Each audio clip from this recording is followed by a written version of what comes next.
વડોદરા જિલ્લાના મોટા તાલુકા ડભોઈ તીર્થ ચાંદરાણોદ સિનોર નર્મદા જિલ્લા સ્ટેચ્યુ ઓફ યુનિટી કેવડિયા તરફ આવતા જતા મુસાફરો માટેનું કીર્તિ સ્થાન ખાતેનું આ બસ સ્ટેન્ડની દુર્દશાથી મુસાફરો પરેશાન બન્યા છે.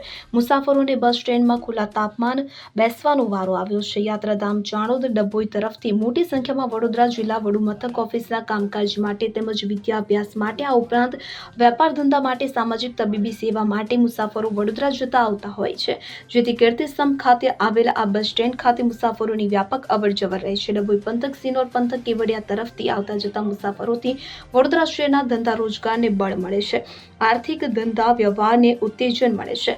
આમ છતાં કીર્તિસ્તંભ ખાતે આવેલા એસટી બસના પિકઅપ સ્ટેન્ડની આવી દુર્દશા જોવા મળી રહી છે. ગ્રામ વિસ્તારમાંથી આવતા મુસાફરો આવી બસ સ્ટેન્ડની દુર્દશાથી પતરા વિનાના બસ સ્ટેન્ડ હોવા જોઈએ, તૂટેલી ખુરશી હોવાથી તો ખુલ્લા તાપમાનમાં બેસવાનો તેઓને વારો આવ્યો છે. ખુરશીઓ સરખી ન હોવાથી ઊભા રહેવું પડે છે. પીવાના પાણીની વ્યવસ્થા નથી.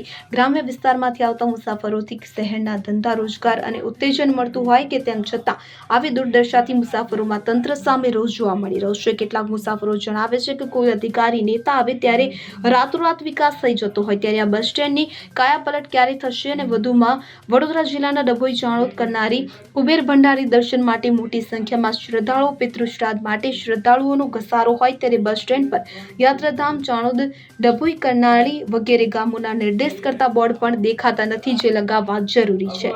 મુકેશ ખત્રી, ચાણોદ. હવે જુઓ દેશ દુનિયાની તમામ ખબરો તમારી આંગળીના ટેરવે. ઉઠાવો મોબાઈલ અને ગૂગલ પ્લે સ્ટોર પરથી ડાઉનલોડ કરો અમારી CN24 ન્યૂઝ મોબાઈલ એપ.